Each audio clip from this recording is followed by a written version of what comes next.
Assalamualaikum warahmatullahi wabarakatuh.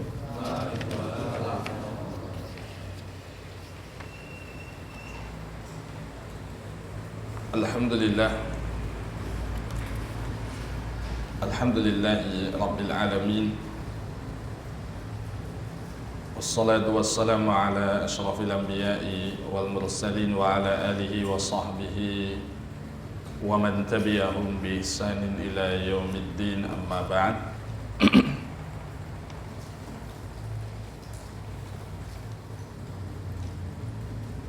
Saudaraku kaum muslimin yang semoga senantiasa dimuliakan oleh Allah Subhanahu wa taala.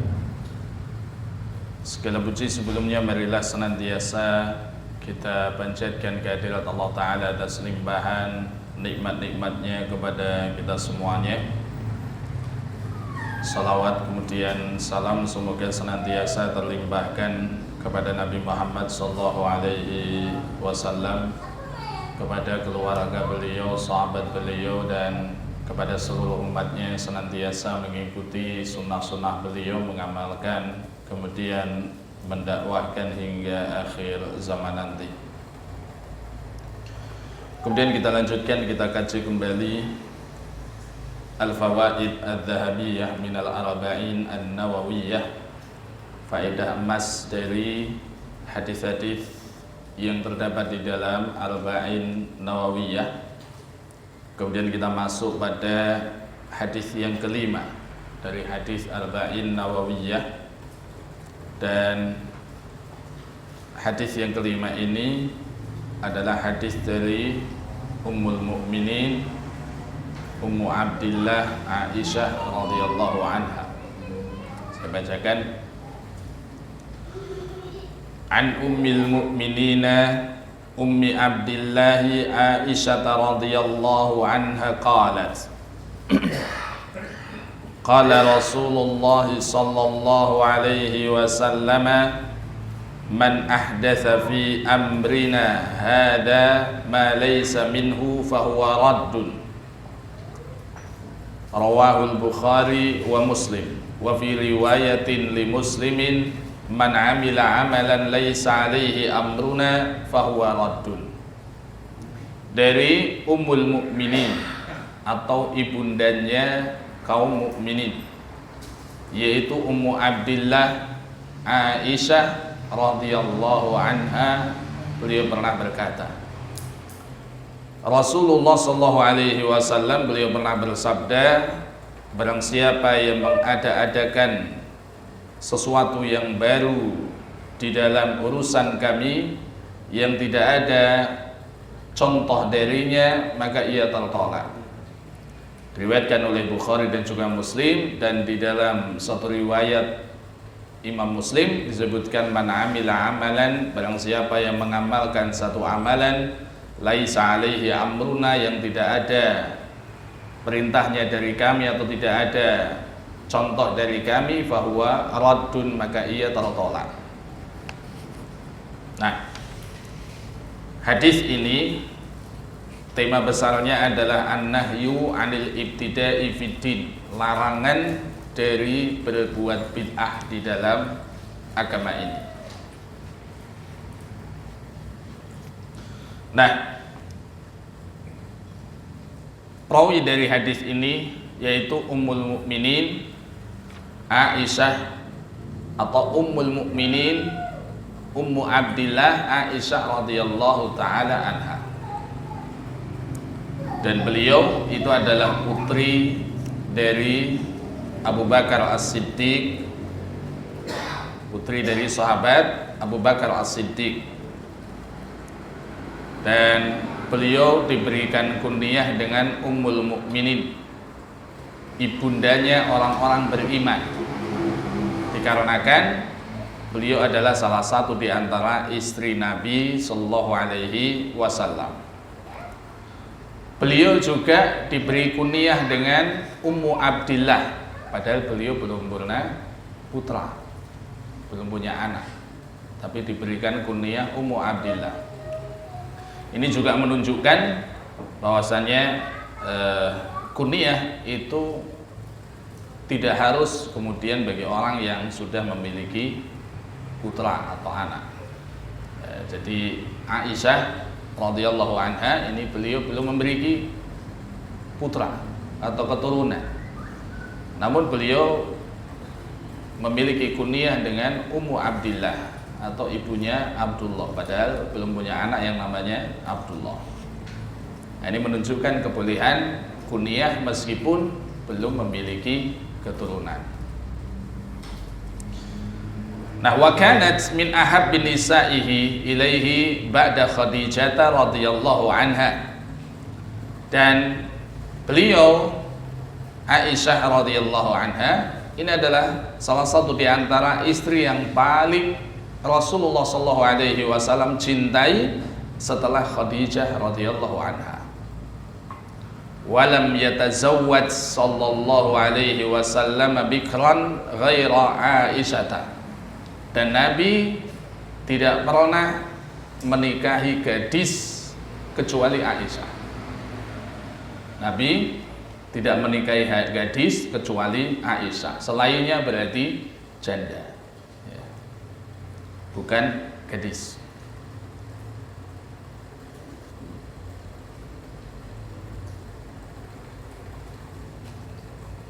Wa kanat radhiyallahu anha sawwamah qawwamah.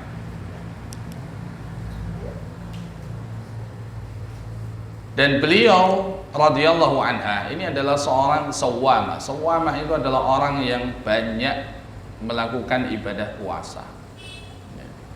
Beliau itu termasuk orang yang banyak melakukan ibadah puasa. Ini Ibunda Aisyah.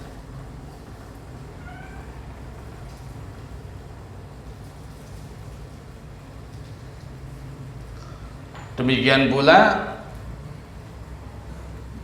beliau itu adalah orang yang mulia, zuhud, kemudian faqih, orang yang berilmu, dan juga orang yang fasih dalam bertutur kata. Jadi fasih dalam berbahasa Arab. Sampai-sampai kemudian Abu Musa al-Ash'ari beliau pernah mengatakan, ma ashkala alaina hadithun qad fasa'alna anhu Aisyata illa wajadna indaha minhu ilman. Tidaklah kami tatkala memiliki kemuskilahan masalah atau satu hal yang tidak kami ketahui tentang satu hadis, kemudian kami tanyakan kepada Aisyah, kemudian kami dapatkan penjelasan atau ilmu pada diri beliau.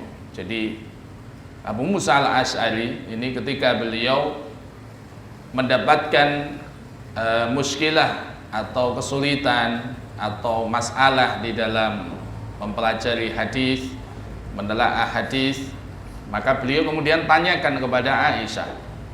Beliau mendapatkan jawabannya. Ini menunjukkan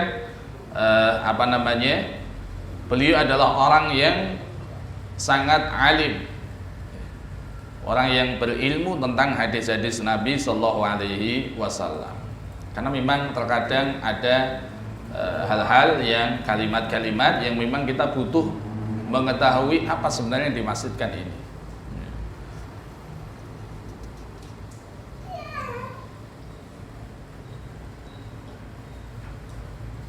Qala Az-Zuhri beliau mengatakan tentang Ibunda Aisyah ini, lau jumi'a ilmu Aisyah ila ilmi jami'i azwajin Nabi sallallahu alaihi wasallam wa jami'in nisa'i kana ilmu Aisyah akthar. Kalau seandainya ilmunya Aisyah ini dikumpulkan dan dibandingkan dengan seluruh ilmu istri-istri Nabi Sallallahu Alaihi Wasallam dan seluruh wanita yang ada di dunia ini, maka ilmunya Aisyah itu lebih banyak. Ini menunjukkan beliau adalah orang yang sangat berilmu.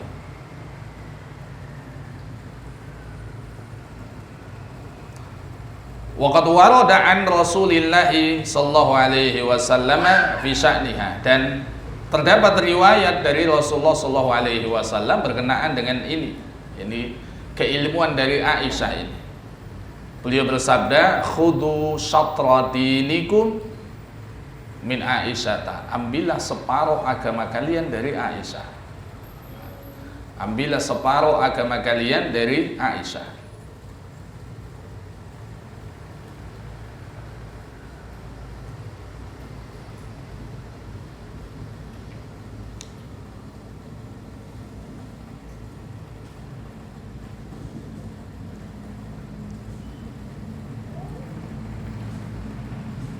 Nah, kemudian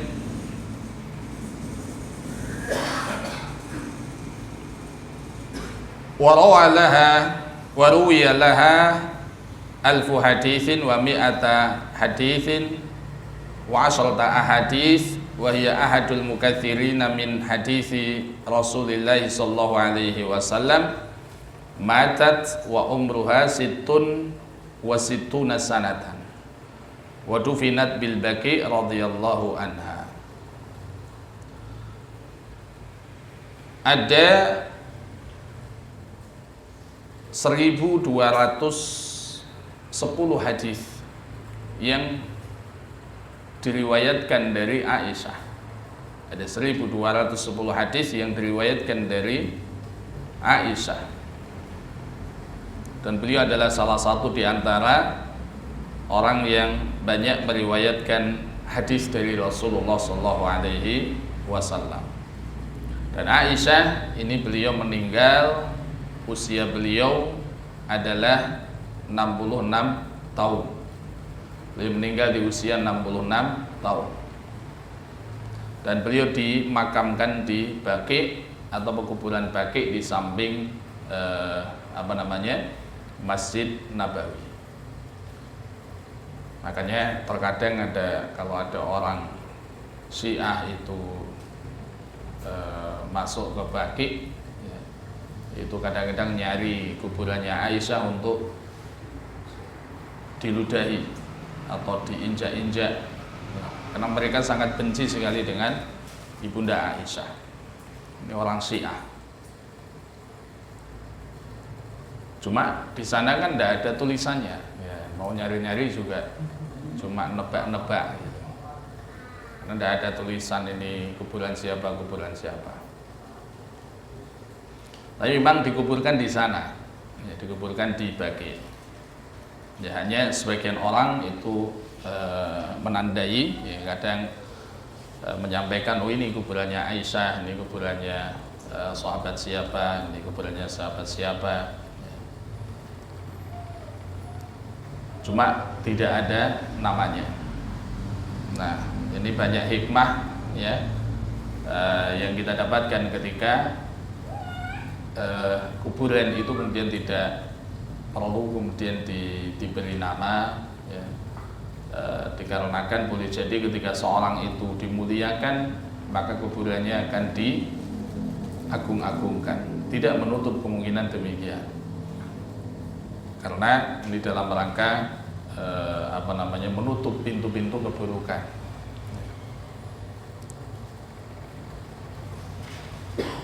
Nah, kemudian kita masuk ke manzilatul hadis atau kedudukan dari hadis ini.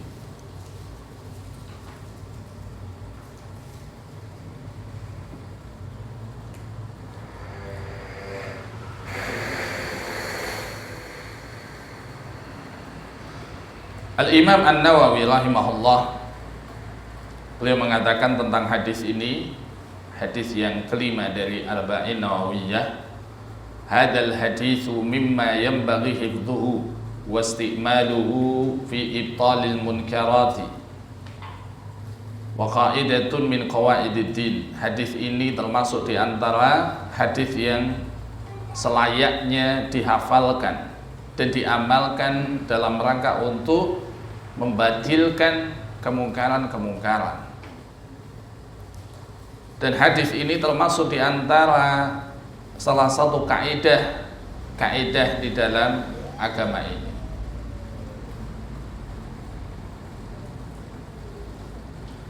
Kemudian qala al-Hafidz Ibnu Hajar, Al-Hafidz Ibnu Hajar di dalam Fathul Bari beliau juga mengatakan hadzal haditsu ma'dudun min usulil Islam wa qa'idatun min qawaidid din. Hadis ini terhitung di antara hadis yang menjadi pondasi atau dasar agama Islam, dan ini merupakan satu kaidah di antara kaidah-kaidah agama ini.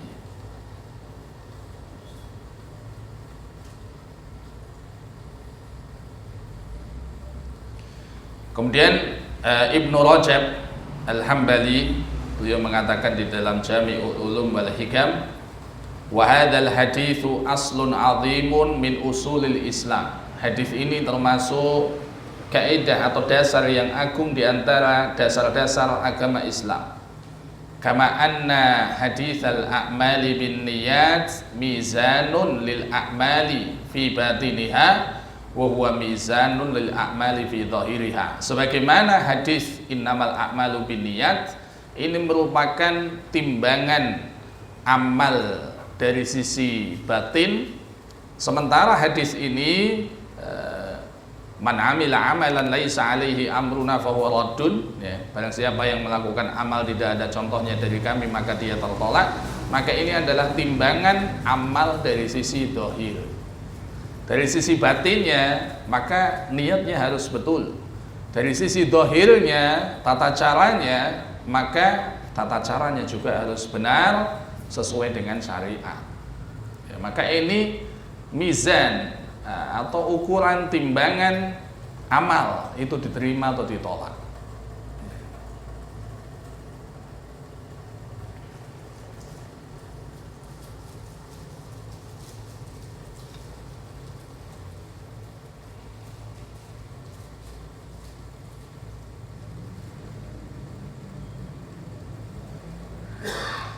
Kemudian Ibnu Daqiq Al-Id di dalam Syarah Arba'in Syarahul Arba'in Haditsan Nawawiyah, Ibnu Daqiq juga mengatakan di dalam Syarah Arba'in Nawawiyah ini, hadzal haditsu qa'idatun 'azimatun min qawaidid dini wa huwa min jawami'il kalimil lati utihal Mustafa sallallahu alaihi wasallam. Hadis ini merupakan hadis yang sangat agung di antara kaidah-kaidah.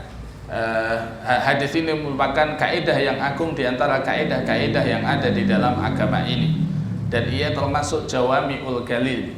Apa itu jawami'ul kalim? Kalimat-kalimat yang ringkas yang syarat akan makna, itu jawami'ul kalim. Jadi Rasul diberikan jawami'ul kalim. Jadi beliau ketika berkata-kata itu bisa dengan kata-kata yang ringkas, padat, tapi maknanya sangat luas. Makanya sering kita dapatkan hadis-hadis Nabi itu seperti itu. Dia itu kalimatnya ringkas, namun maknanya sangat luas. Itu namanya jawami'ul kalim. Dan ini diantara jawami'ul kalim yang diberikan kepada Nabi Sallallahu Alaihi Wasallam. Fa innahu sarihun fi raddi kulli bid'atin wa kulli mukhtari'in. Dan ini merupakan dalil yang sharih, yang jelas untuk membantah semua bid'ah dan semua perkara baru.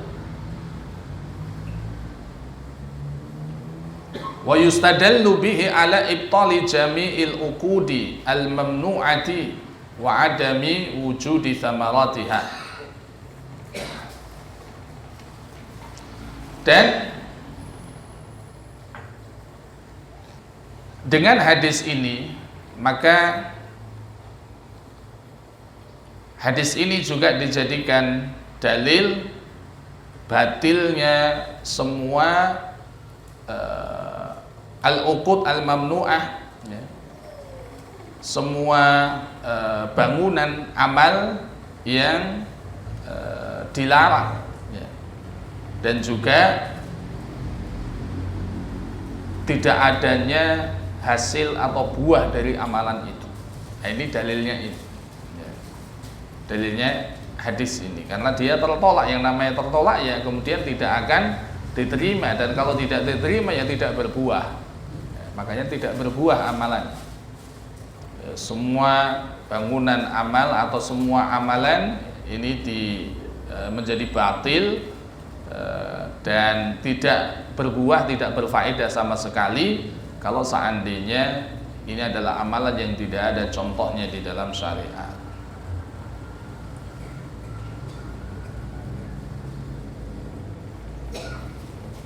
Kemudian beliau Ibnu Daqiq juga mengatakan hadzal haditsu mimma yanbaghi hifdhuhu. Ini sebagaimana apa yang disampaikan oleh Al-Imam An-Nawawi. Hadis ini adalah termasuk di antara hadis yang selayaknya dihafal. Orang itu seharusnya hafal hadis ini sebagaimana hafal hadis niat. Innamal a'malu binniyat. Maka dia juga harus hafal hadis ini, yaitu man amila amalan laisa alaihi amruna fahuwa raddun. Karena ini adalah timbangan amal tadi. Amal itu diterima dengan dua syarat ini. Dalilnya adalah hadis innamal a'malu binniyat dan hadis ini. Ini ukuran timbangan amal. Makanya dikatakan mimma yanbaghi hifdhuhu, seyogianya atau selayaknya hadis ini dihafal. Wa isya'atuhu, dan disebarkan di tengah-tengah masyarakat. Wasti'maluhu, dan diamalkan dalam rangka untuk membatilkan semua perkara-perkara yang mungkar, yakni bid'ah. Fa innahu yatanawalu dzalika kullahu, karena hadis ini mencakup semua perkara ini. Nah, saudaraku yang dirahmati oleh Allah Subhanahu wa taala, kemudian apa faedah yang bisa kita ambil dari hadis ini? Faedah yang bisa kita ambil dari hadis ini.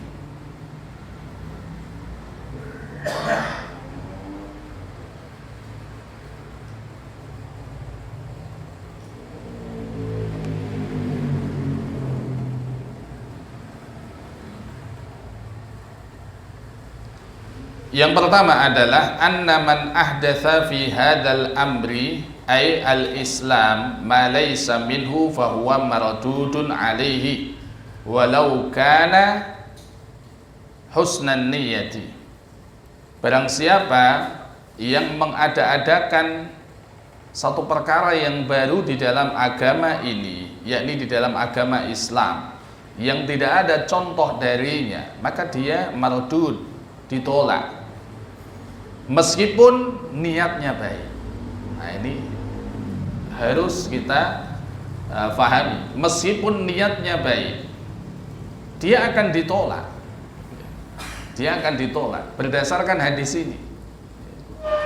Jadi amal itu tidak semata-mata sekedar niat yang kemudian menjadikan tolak ukur diterima atau tidaknya amal itu.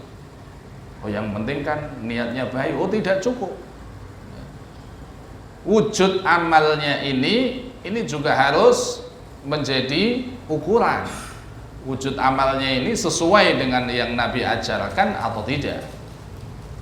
Kalau sesuai dengan yang Nabi ajarkan, maka baru amal itu diterima.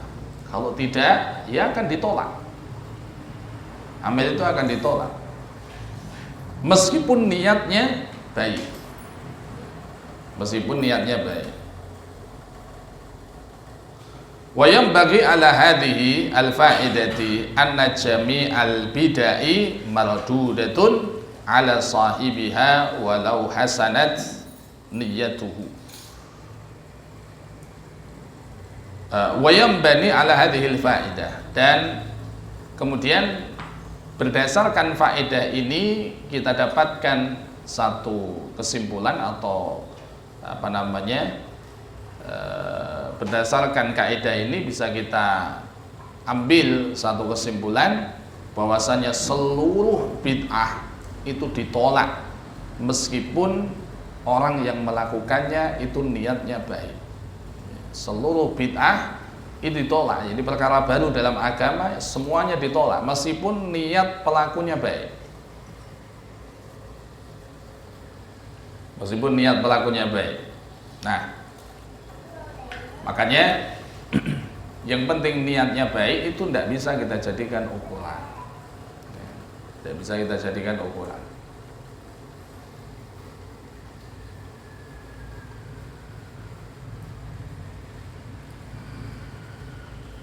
Faedah yang kedua, anna man amila amalan walau kana asluhu masyru'an walakin amilahu ala ghairi dhalikal wajhi alladhi umira bihi fa innahu yakunu mardudan binaan ala riwayati ats-tsaniyati fi muslimin. Faedah yang kedua, bahwasanya barang siapa yang melakukan amal meskipun pada asalnya amal ini disyariatkan, namun dia melakukannya tidak sebagaimana tata cara yang dituntunkan, maka dia tertolak berdasarkan riwayat yang kedua yang disebutkan di dalam riwayat Muslim, man amila amal laisa alaihi amruna. Kalau yang pertama yang diriwayatkan Bukhari tadi kan, man ahdatsa fi amrina hada, barang siapa yang mengada-adakan di dalam urusan kami, mengada-adakan perkara baru di dalam urusan kami, yakni di dalam agama ini, sesuatu yang tidak ada padanya, maka dia tertolak. Nah, kalau yang tadi melakukan amalan yang tidak ada contohnya, makanya barang siapa yang melakukan amal meskipun pada asalnya amal itu disyariatkan, namun kalau dia tidak melakukannya sebagaimana tata cara yang dituntunkan, maka dia pun tertolak. Contohnya apa? Puasa. Puasa itu disyariatkan tidak? Disyariatkan. Namun dia melakukan puasa itu tidak sebagaimana tata cara yang dituntunkan. Poso pati geni, poso mutih. Mutih itu maknanya enggak makan nasi putih, mangane cuma telo. Telo ya putih tapi ya. Oh beras. Podele sego itu. Nah itu puasa. Puasa kan disyariatkan pada asalnya, tapi dia melakukannya tidak sebagaimana yang dituntunkan, yang diajarkan. Puasa tapi puasanya puasa mutih, puasa pati geni, poso ngebleng lan sak piturute itu, ya maka dia akan tertolak. Dia akan tertolak karena tidak ada tata caranya, tidak sebagaimana yang dituntunkan. Nabi menuntunkan puasa itu adalah puasa Ramadan, kemudian puasa Arafah, kemudian puasa Asyura, ya, kemudian Daud, ya, kemudian Senin Kamis, ya, kemudian Ayyamul Bid, hari-hari di mana rembulan itu bersinar dengan terangnya 13, 14, 15. Nah, ini puasa yang dituntunkan. Nah, dia berpuasa tapi dengan tuntunan yang dia buat-buat sendiri. Meskipun disyariatkan, tapi kalau tata caranya tidak sebagaimana yang dituntunkan, maka dia tertolak. Contoh lain apa? Doa. Doa itu disyariatkan, tapi dia melakukannya dengan tata cara yang tidak dituntunkan. Dia melakukannya dengan tata cara yang tidak dituntunkan. Nah, maka doanya akan tertolak. Tata amalannya juga akan tertolak. Sholat kan disyariatkan, tapi sholatnya tidak sebagaimana yang dituntunkan, maka dia ditolak.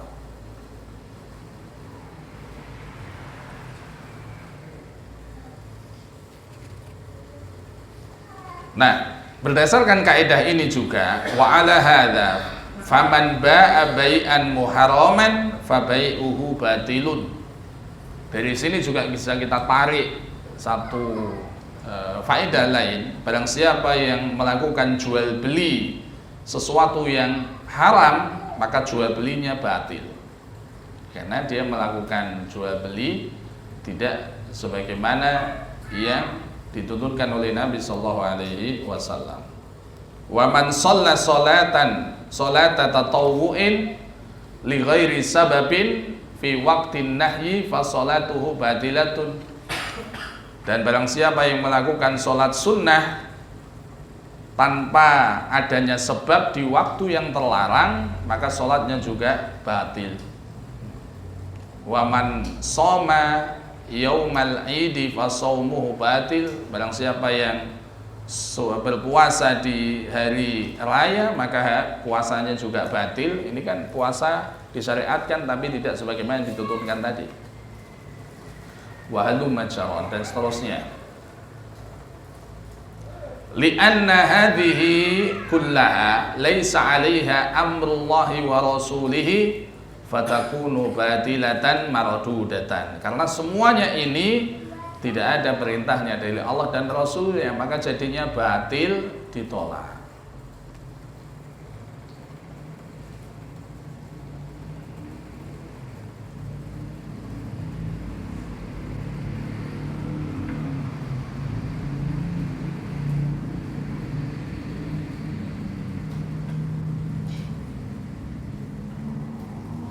Nah, kemudian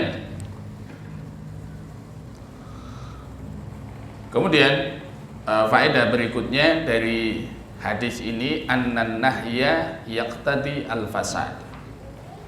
Larangan itu berkonsekuensi rusak. Larangan itu berkonsekuensi rusak. Artinya apa? Kalau ada larangan di dalam syariat, maka konsekuensinya kalau itu dikerjakan, maka jadinya rusak amalan tersebut. Larangan itu berkonsekuensi rusak, ya, atau berkonsekuensi batal.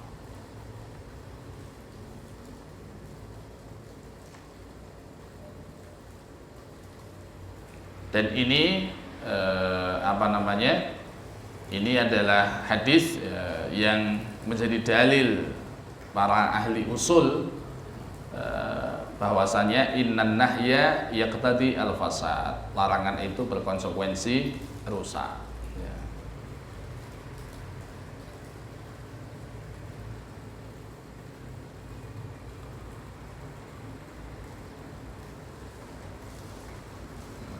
Kemudian faedah berikutnya dari hadis ini, fil hadisi annal islam dinun kamilun la naqsa fihi. Dalam hadis ini menunjukkan bahwasanya Islam itu agama yang sempurna. Maka semuanya itu memang harus ada tuntunannya, sempurna. Tidak ada kekurangan di dalamnya. Karena semua yang Allah Ta'ala syariatkan itu ada tuntunannya. Ada tuntunannya. Dan tidak boleh kemudian kita mengada-adakan perkara-perkara baru di dalam agama ini. Maka agama ini sempurna, ya. Agama ini sudah sempurna, tidak ada kekurangan, maka tidak perlu ditambah-tambahi, tidak perlu dimodifikasi, ya. Tidak ada kekurangan, makanya tidak perlu kita tambahi. Wong agama ini sudah sempurna. Nah, kemudian ada kaidah-kaidah ini yang bisa kita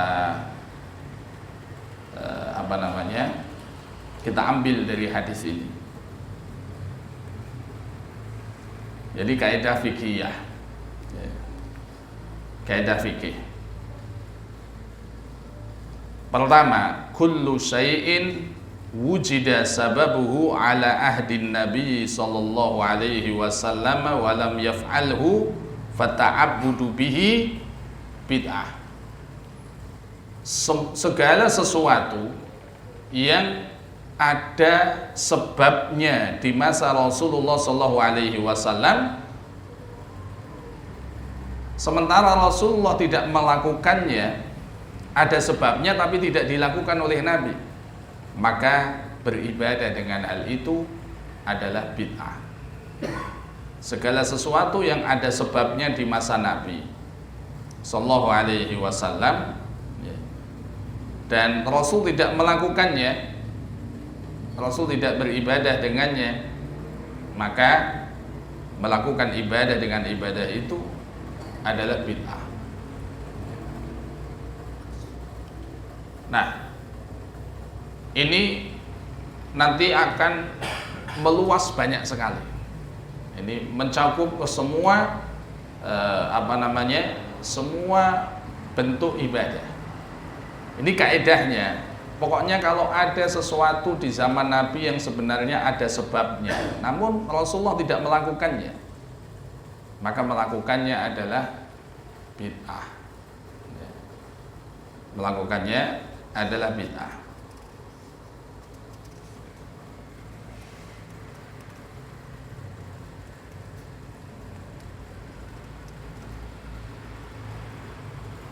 Kemudian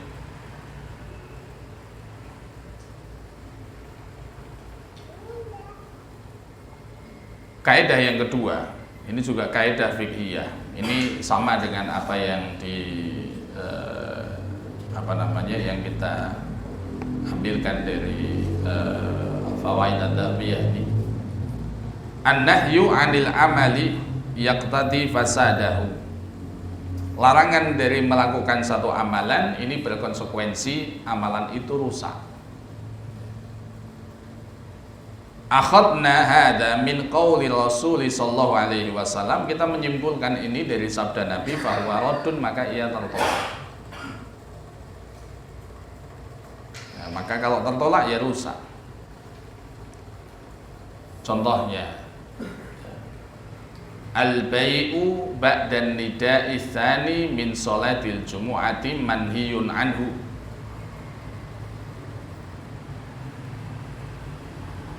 Fa innal mablagha wal bai'ata fasidatun. Jual beli setelah adzan yang kedua di sholat Jumat, adzan kedua, karena kalau di Madinah, demikian pula di Mekah, khususnya di Masjidil Haram dan di Masjid Nabawi, maka adzan di sholat Jumat itu 2 kali. Adzan pertama ini mengingatkan, adzan kedua ini menandakan dimulainya sholat Jumat. Dan biasanya selangnya itu kurang lebih setengah jam lebih dikit antara adzan pertama dengan adzan kedua. Jadi ketika adzan pertama tidak langsung khatib naik mimbar, tidak. Nah, maka jual beli setelah adzan kedua pada saat sholat Jumat itu terlarang. Nah, kalau terlarang, maka ya hasilnya dan jual belinya ya rusak. Kalau dilakukan ya untungnya juga jadinya rusak, ya, jadinya haram, ya, karena ini dari jual beli yang haram. Kalau itu dilakukan, karena apa? Karena larangan itu berkonsekuensi rusaknya satu amalan. Kan ada larangan jual beli. Idza nudiya lis-sholati min yaumil jumu'ati fas'au ila dzikrillahi wa dzarul bai'. Kalau idza nudiya lis-sholati min yaumil jumu'ah, apabila kalian diseru untuk melakukan sholat di hari Jumat, maka fas'au ila dzikrillahi, bersegeralah untuk memenuhi seruan Allah tersebut, bersegeralah untuk berzikir kepada Allah, memenuhi seruan itu. Wadarul bai', dan tinggalkanlah jual beli. Kan larangan, kan berarti dilarang jual beli. Nah, kalau seandainya ada yang melakukan jual beli, ya berarti jual belinya haram, hasilnya juga haram. Ini penerapan dari kaidah ini.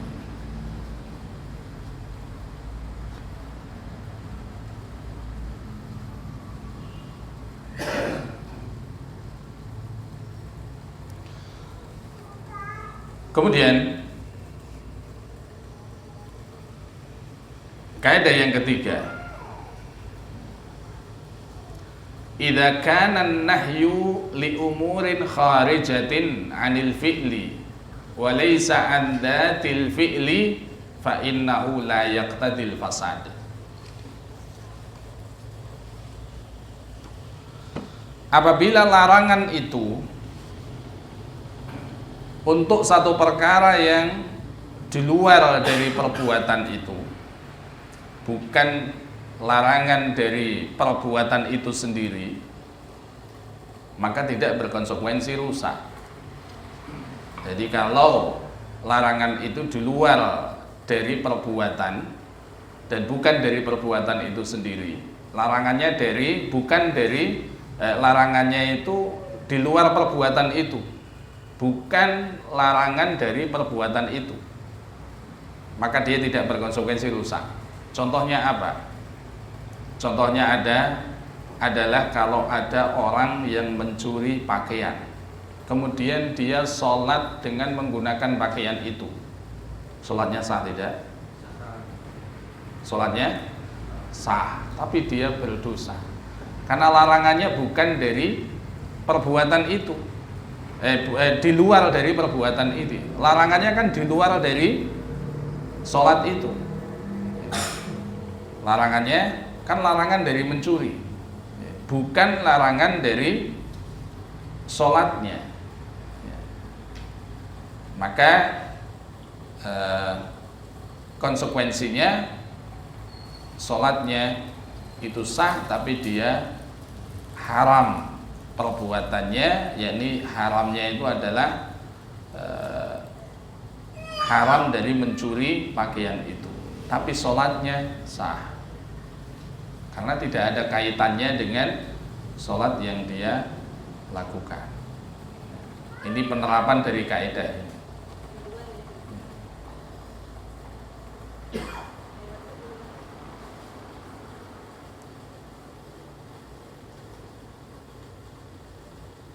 Nah,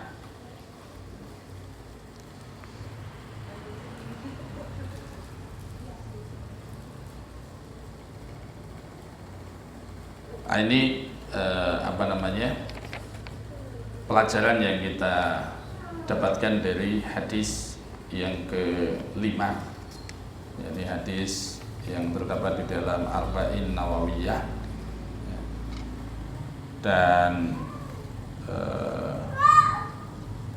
pelajaran-pelajaran yang bisa kita ambil dari hadis ini, ya, kemudian juga penjelasan tentang kedudukan hadis ini, dan mudah-mudahan sedikit ini bisa memberikan pelajaran untuk kita semuanya. Ada hal yang tidak berkenan kita mohon maaf. Insyaallah kita lanjutkan pada kesempatan yang lain. Sallallahu ala nabiyina Muhammadin wa ala alihi wa sahbihi wasallam, wa akhiru da'wana alhamdulillahi rabbil alamin. Wassalamualaikum warahmatullahi